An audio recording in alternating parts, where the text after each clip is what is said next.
Podcasteuse, c'est un épisode tous les 15 du mois. Une échappée dans le quotidien du génie de leur vie.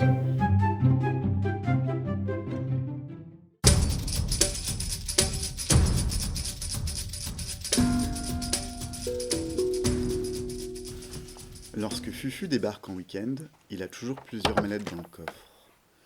Une pour l'appareil photo, l'autre pour le casque de réalité virtuelle, la troisième pour l'airsoft, mais surtout une pour ses accessoires de cuisine. Une de ses passions, c'est la pâtisserie. Dévoué à se perfectionner dans cet art exquis, sa curiosité l'a poussé à s'investir dans un CAP pâtisserie. Dans cet épisode, nous découvrons Fufu et son travail qui émerveille nos mirettes et nos papilles.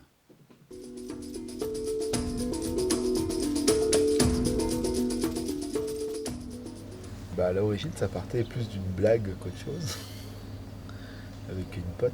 Moi, j'étais plus cuisine salée en fait à la base, et elle était plus sucrée. Je lui dis bon allez, vas-y pour pâtisserie, ça me fera apprendre des trucs. Ouais, j'étais pas très doué en sucré. En fait, on s'est motivé parce que c'était la dernière année où tu pouvais le faire sans faire de stage. Après, là, il y a eu une réforme et t'es obligé de faire 6 semaines de stage. Et je ne veux pas quitter mon job pendant 6 semaines pour aller faire des croissants à 3h du matin. Donc on a dit, là, il faut se motiver, il faut le faire maintenant ou sinon on le fera jamais. Donc on s'est motivé. Et donc t'as que des TP quoi. Il y avait des cours théoriques. Ça, du coup, tu reçois les imprimés, quoi, puis tu potasses. Ah, c'est par correspondance. Ouais. Tu connais pas du tout le profil des gens qui l'ont fait en même temps que toi. Si, après on a fait quand même quelques cours en physique, mais pas beaucoup. Genre sur l'année, on a dû en faire une dizaine, quoi. Et après, il faut pratiquer chez toi, quoi. D'accord. Heureusement, du coup, qu'on était deux, parce que ça te motive, tu te dis, bon, allez, ce dimanche, on fait un après-midi, entraînement et tout.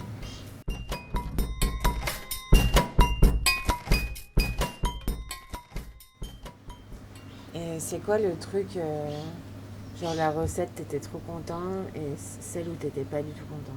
Trop content, c'est un peu quand t'as réussi, après il n'y a pas vraiment une recette. Parce qu'on faisait plusieurs trucs en même temps. C'était un peu compliqué, parce qu'au CAP, en fait, ils te demandent de faire 4 réalisations. Et tu te tires au sort 4 réalisations, donc il faut que tu apprennes à faire plusieurs trucs à la fois. Après, c'est vrai qu'il y a des trucs, genre la pâte feuilletée, les premières, c'était pas très joli, c'était compliqué. Mais pourquoi tu fais ça avec le beurre? C'est pour faire de la pâte feuilletée. Voilà, parce que C'est une pâte qui est très bonne. Il y a beaucoup de beurre.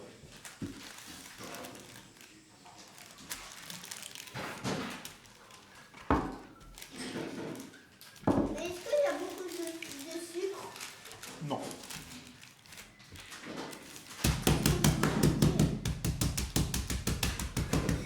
Tu préfères le sucre ou tu préfères le beurre? Les deux ensemble. Les deux ensemble, voilà. Le gourmand. Idéalement, je pense qu'il faut avoir tout fait au moins 2-3 fois pour maîtriser, voire plus sur les trucs un peu difficiles. Ouais, ça marche jamais vraiment en fait la première fois. T'as toujours des petits trucs que tu peux améliorer. Je pense que le mieux c'est quand même d'avoir un prof qui te dit tout de suite c'est ça qui va pas. C'est genre ton croissant, tu fais ton croissant, il est trop brioché, du coup le prof il va te dire tout de suite c'est parce que t'as trop écrasé la pâte, là t'as trop malaxé, t'as trop fait ci, t'as trop fait ça.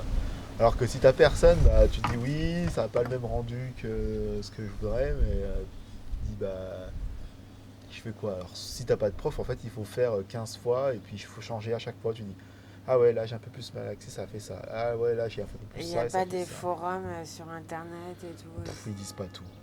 Ouais. Ils disent pas tout honnêtement. Contrairement aux matières scientifiques où les scientifiques tu trouves beaucoup de choses. Dès que ça touche à l'artisanat un peu comme ça, t'as un peu ce côté un peu secret, je donne pas ma recette, je donne pas mon si, machin. La mentalité est différente. Je pense que c'est un peu historique. Le profil de gens est un peu différent. C'est dommage parce que je pense qu'il y a des choses qui se perdent à cause de ça. Il y en a plein qui disent moi je donne pas ma recette parce que sinon tu vas me copier, tu vas te mettre à côté, tu vas faire la même chose. Bon, tu me diras, dans les autres trucs, on a fait les brevets, les machins aussi, c'est pareil, mais après je comprends, parce qu'aujourd'hui c'est très... Côté scientifique, on partage plus les connaissances. Tu vas pas cacher une formule mathématique, tu vas pas cacher... Ou même, sur la limite, tu poses un brevet, mais tu l'as publié pour le protéger. Alors que dans la pâtisserie, les gens, ils lâchent moins leurs secrets. Ils disent, ah, ça c'est mon secret, je vous dirai pas comment je fais et tout. Tu vois, par exemple, il y a un célèbre pâtissier, là, Philippe Conticini, qui ouvre plein de boutiques un peu dans toutes les grandes capitales. Et des fois, il fait des lives où il apprend, je sais pas, à faire la galette des rois, à faire ci, à faire ça. Alors c'est très bien parce qu'il donne plein de conseils, plein de petits détails, il donne ses astuces, et puis à un moment, il dit, ah par contre, pour la dorure, je vous dis pas ce qu'il y a dedans. Et donc en fait, oui, sa galette, elle a un rendu qui est pas comme la tienne, parce que la tienne, quand tu mets toi ton jaune d'œuf, ça a tendance à noircir un peu, c'est pas mauvais, mais donc elle est plus sombre, quoi. Et tu vois que la sienne, elle est très brillante, mais elle reste claire encore. Bon, c'est son savoir-faire. Et du coup, tu vois, en plein milieu du cours, du live où il t'explique plein de choses, il te dit, ah ouais, ça je te dis pas. C'est un peu frustrant, tu vois. Bon, après, je comprends, oui, parce qu'il dit, moi, j'ai travaillé 3 ans pour avoir ce rendu-là, donc j'ai pas envie de vous donner... Mais bon, est-ce que toi, cuisinier du dimanche, est-ce que tu vas faire la rivalité avec sa boutique aux Champs-Élysées ou je sais pas trop où, ou à New York ou à Tokyo? Et il y a aussi le plaisir d'acheter chez lui aussi, enfin quelque part. Et donc, c'est quoi tes projets après là? Un jour, si j'en ai marre, peut-être. Parce que même si, tu vois, les pâtisseries que je fais, je suis content du goût, je suis plutôt satisfait de la présentation. Il manque encore une étape en plus encore pour dire... Une feuille de parce que, papier. tu vois, si j'ouvre un truc, ce serait pas juste pour faire la pâtisserie du coin. Et disposer donc 8 croissants. Donc suffisamment espacés. Donc soyez bien vigilants à ce que notre pointe soit bien placée en dessous. D'accord? Parce que si on met par exemple la pointe comme ça, lors de la pousse, notre croissant va s'ouvrir comme ça et à la cuisson va s'ouvrir. Donc il est impératif de bien mettre la pointe vraiment en dessous. Il faut être bien Je vigilant. pense que c'est mes collègues qui étaient vraiment contents parce que du coup, sur la dernière ligne droite pour l'examen, enfin, la pratique, tu es obligé d'en faire toutes les semaines, quoi. Parce que en plus, même moi, je suis en déplacement. La semaine, je peux pas cuisiner. Alors, du coup, tous les dimanches, faut y aller. Le lundi, ça débarque. Et, tu toques chez les voisins. Tu dis, excusez-moi, j'ai fait 3 fraisiers, 2 tartes aux pommes, 50 croissants. Vous en voulez pas un peu là? Non, parce que tu es quand même obligé en plus de faire en certaines quantités parce que le jour de l'examen, ils te disent faut faire 12 croissants. Et en fait, faire 12 croissants, c'est pas la même chose que d'en faire 3, quoi. Faut apprendre un peu à manipuler les grosses quantités. Donc, si t'as un petit appart, tu peux pas faire ça. C'est un peu ça. Non, tu peux pas faire le CAP, après tu peux faire 3 croissants si t'as envie d'en faire 3. Tu congèles. Mais oui, tu peux pas tout manger, sinon tu prends du poids. Qui démarre là. Un fabricant, un constructeur, ça fait très bizarre. Ça fait très voiture. C'est un producteur de moules. Ouais. C'est un Pour la spécialiste pâtisserie. du revêtement de surface pour l'agroalimentaire, effectivement. C'est bon, alors. Il y en a d'autres, un peu comme nous, ou pas? T'as Silpat, qui est la marque. Ouais, c'est Breveté. pas mal aussi. Ouais. C'est En fait, Silpat, c'est une technologie. Il y a différentes marques comme Guy de Marle qui peuvent l'utiliser, mais Silpat, c'est une techno. Comme c'est appelé le Tefal, enfin le Teflon, ce genre de choses. Tu as un revêtement spécifique pour Tefal.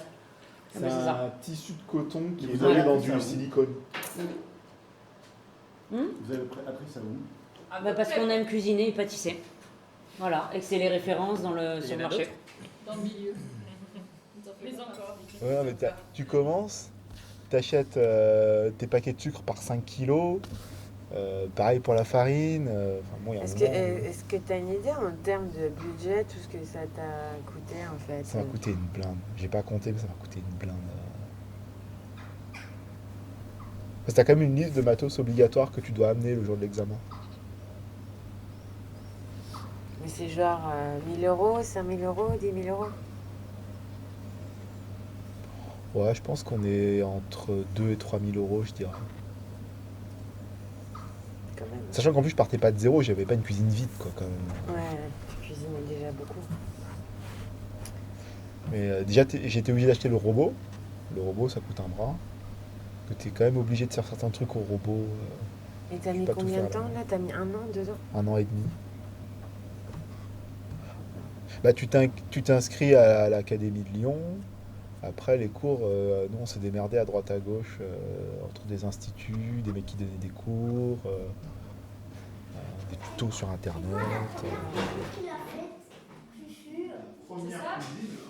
C'est ça? C'était quoi? Comment on est C'était pas- quand t'avais quel âge? 3 Non. ans? 3 ans? 3 ans. Ah non. Ta mère, si tu veux, tu peux le faire. Avec ta mère. Oui. Mais cuisiner, si tu veux. Cuisiner, pas forcément. Cuisiner, c'est pas forcément tout seul ou avec des gens. Ouais. Ça peut être les deux. Ouais. Mais quand t'es petit, c'est rarement tout seul quand même. C'est jamais tout seul. On est tout petit. L'écrit, après, les écrits, franchement, alors quand tu es déjà diplômé, t'es pas obligé, t'es dispensé de refaire maths, physique, géo, tout ça. Tu peux quand même le faire si tu veux gagner des points en plus. Mais tu peux dire aussi ne pas le faire et ça te donne pas de points, quoi. Pareil pour le PS. Les trucs. Moi, je l'ai pas fait. Quand tu passes quand même les écrits avec le fonctionnement de l'entreprise. Bon, quand tu bosses, tu sais ce que c'est un CE, tu sais lire un contrat de travail, tu sais. Après, ce qui est plus dur, c'est ce qui est vraiment intéressant, c'est ce qu'ils appellent technologie de la pâtisserie. Où là, tu vois pourquoi ça fait telle réaction, pourquoi il faut pas faire ci, pourquoi il faut attendre. Ça doit être cool ça. Ça, c'est le truc que j'ai préféré, quoi. T'expliques les différents types de farine, pourquoi il faut utiliser celle-là dans tel cas, pourquoi il faut mélanger dans tel cas. Ça, c'est pour ça qu'on l'a fait. C'est là où c'était vraiment intéressant. Comment ils peuvent garder la recette alors qu'ils n'ont pas le livre à recette? Qui ça? Il y a des gens qui arrivent à cuisiner sans livre de recettes, c'est ça? Ah ouais? Comment ils font? Bah, ils ont tout dans la tête. Pas plus. Moi, j'ai rien dans la tête. Et ta pote, c'est quoi ses projets? C'est pour son plaisir aussi. Ouais, c'est pareil.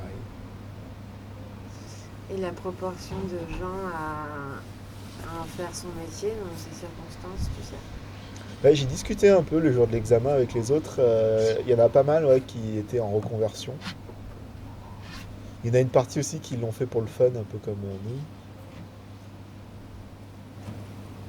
Et est-ce que tu crois que c'est spécifique de la pâtisserie et qu'il y a d'autres? Genre si tu veux faire un AP charpentier, tu peux le faire pour le plaisir aussi. Enfin, je veux dire, est-ce que les effectifs sont suffisants? Il y en a pas mal qui étaient envoyés par Pôle emploi, alors peut-être qu'ils Ouais. avaient identifié qu'il manquait de pâtissiers et du coup ils envoient des gens, je sais pas. Et c'est quoi ton prochain gâteau que tu vas nous faire alors? Je sais pas, qu'est-ce qui vous ferait envie? Moi, j'ai pas mangé de fraises encore. J'avoue que je voudrais bien un truc avec de la fraise. On a déjà fait un fraisier. On peut en refaire un, y a pas de souci, mais on peut mettre de la pistache aussi dans la fraise. C'est fraise pistache, c'est Oh bon là ça. là là là! Ma cellulite! Merci, Fifi.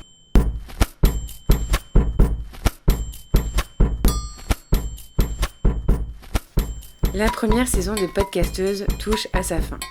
Un grand merci à tous les podcastés, ou pas, qui ont participé de près ou de loin à cette aventure.